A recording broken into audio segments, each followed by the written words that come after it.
प्यारे विद्यार्थियों नमस्कार। आज हम बात करेंगे भारत भूषण अग्रवाल की कविता दूंगा मैं। प्यारे विद्यार्थियों, ये कविता रेखांकित करती है कि इतिहास निर्माण में प्रत्येक व्यक्ति की भूमिका है। साधारण से साधारण व्यक्ति भी अपना अमूल्य योगदान देता है और यह सड़क हमेशा निर्माणाधीन रहती है, निर्मित होती रहती है। और कविता का जो फलक है वो राजे महाराजाओं की बजाय सामान्य से सामान्य व्यक्ति तक पहुंचा हुआ है, मेहनतकश व्यक्ति तक पहुंचा हुआ है, श्रमिक जन तक पहुंचा हुआ है कि हम उस श्रम का सम्मान करें। कविता शुरू करते हैं। दूंगा मैं नहीं हिचकूंगा कि मेरी अकिंचनता अनन्य है, कि मैं ऐसा हूँ कि मानो हूँ ही नहीं, हाँ नहीं हिचकूंगा। कवि बोलता है, दूंगा मैं, हे अतिथि मैं तुम्हें सब कुछ अर्पित कर दूंगा। क्या अर्पित कर दूंगा? मेरी अकिंचनता, मेरी तुच्छता अद्वितीय है, बहुत ज़्यादा है, लेकिन फिर भी मेरे पास जो कुछ भी है, जो भी मानवीय विचार है, जो भी संवेदनाएं हैं, जो भी मिठास है, जो भी अपनापन है, वो सब कुछ मैं तेरी झोली में भर दूंगा, वो सब कुछ मैं तेरे ऊपर लुटा दूंगा, वो सब कुछ मैं तेरे चरणों में अर्पित कर दूंगा। कि मैं तुम्हें तृप्त कर पाऊं, मुझ में सामर्थ्य कहाँ, कि अपने को निस्व करके भी तुम्हें बांध नहीं पाऊंगा, और नहीं सोचूंगा यह भी कि आखिर तुम मुझे छोड़ चले जाओगे, जैसे नदी का जल डूहों को तोड़ छोड़ चला जाता है। और कहने लगा, ए राही, कि मुझ में वो सामर्थ्य नहीं है, शक्ति नहीं है कि मैं सब कुछ आपके चरणों में अर्पित करने के बावजूद भी तुझे अपने बंधन में बांध पाऊं। और मुझे पता है एक दिन तुम चले जाओगे, जिस प्रकार नदी अपने किनारों को छोड़ करके आगे बढ़ जाती है। मुझे पता है चलना ही जीवन है, और ए राही तुम निरंतर चलते जाओगे, मुझे इस बात का पूरा विश्वास है। सोच छोड़, हिजक छोड़, दूंगा मैं देता हूँ, लो यह लो, ओ तुम अनजाने अतिथि आज भर के, लो यह प्राग जो अपनी शक्ति में मात्र गुनगुनाहट है, पर जिसे देकर ये मेरे होठ समाधि बन जाएंगे। और कहने लगा कि मैं हर प्रकार की चिंताओं को छोड़कर, हर प्रकार की हिचकिचाहट को छोड़कर, ये अतिथि मैं अपने प्राग को, अपनी मिठास को, जिसकी थोड़ी सी गुनगुनाहट है, वो तुझे अर्पित कर दूंगा, और मेरे होठ समाधि के समान पवित्र हो जाएंगे। यानी मेरी कविताओं की मिठास जब आपके व्यक्तित्व में शामिल हो जाएगी तो मुझे ऐसा लगेगा कि मैंने जो भी साहित्यिक रचनाएं की हैं, जो भी मेरा साहित्यिक अवदान है, मैं धन्य हुआ, कृतार्थ हुआ। ये अतिथि मेरे पास जो कुछ है वो सब कुछ आपको मैं अर्पित कर रहा हूँ, वो सब कुछ मैं आपको दे रहा हूँ। आप इसको लेकर के नदी के समान निरंतर चलते रहो, आपका जीवन निरंतर गतिमान रहे। लो यह आग जिसकी चिंदगी में जलन तो क्या, ताप भी नहीं, पर जिसे देकर ये मेरी अस्थि विभूति बन जाएंगी। और कहने लगा कि हे मित्र, लो यह आग लो, जिसकी चिंदगी में जलन तो क्या, इसकी चिंगारी में जलन नहीं है, ताप भी नहीं, बल्कि उष्णता भी नहीं है,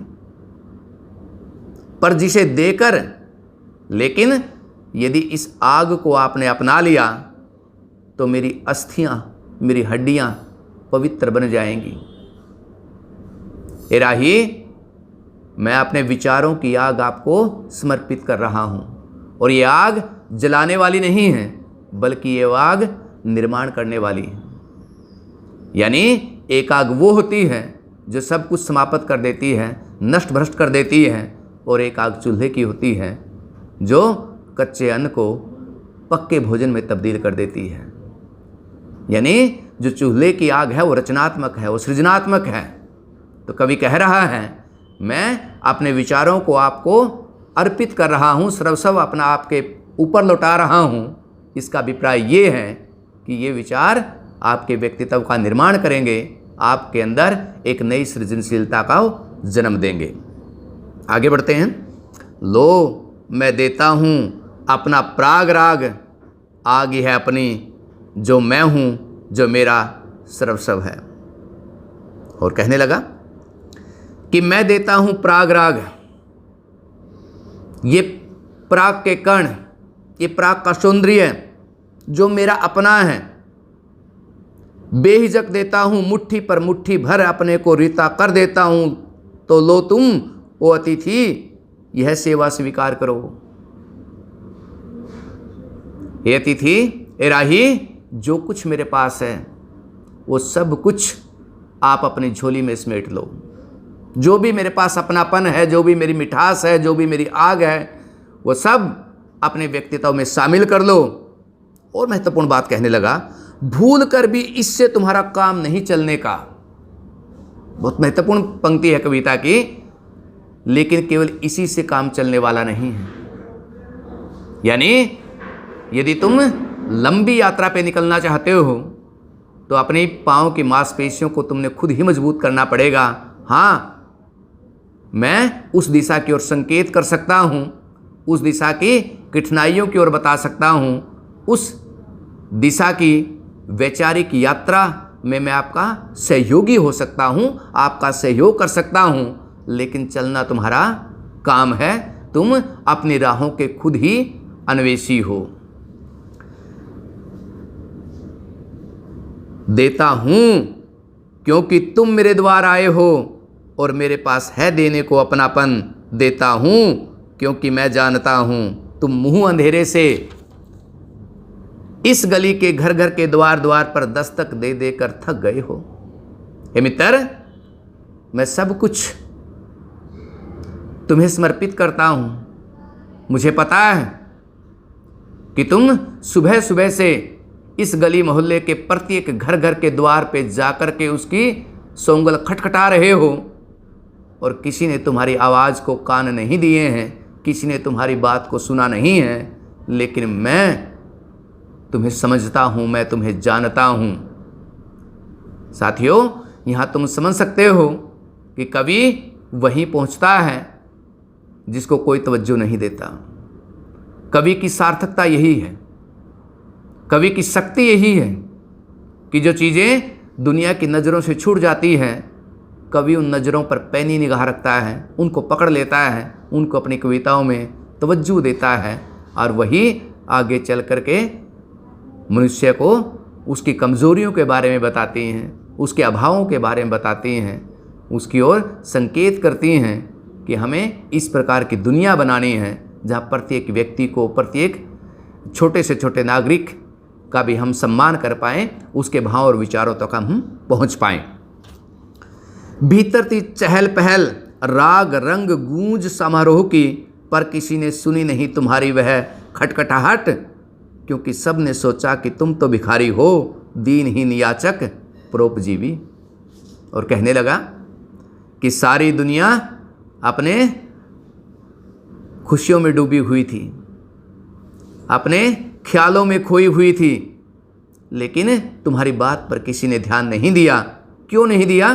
कि सब ने सोचा कि ये सामान्य सा तुच्छ व्यक्ति है, ये भिखारी है, याचक है, ये दूसरों की दया पर जीने वाला व्यक्ति है।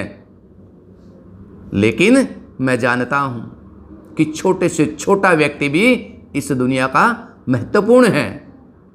उस व्यक्ति के अंदर भी न जाने कितनी निर्माण करने की शक्ति उस व्यक्ति के हृदय में छिपी हुई है, मुझे इस बात का पता है, और इसलिए मैं तुझे सब कुछ अर्पित करता हूँ जो कुछ मैंने ज़िंदगी में प्राप्त किया है।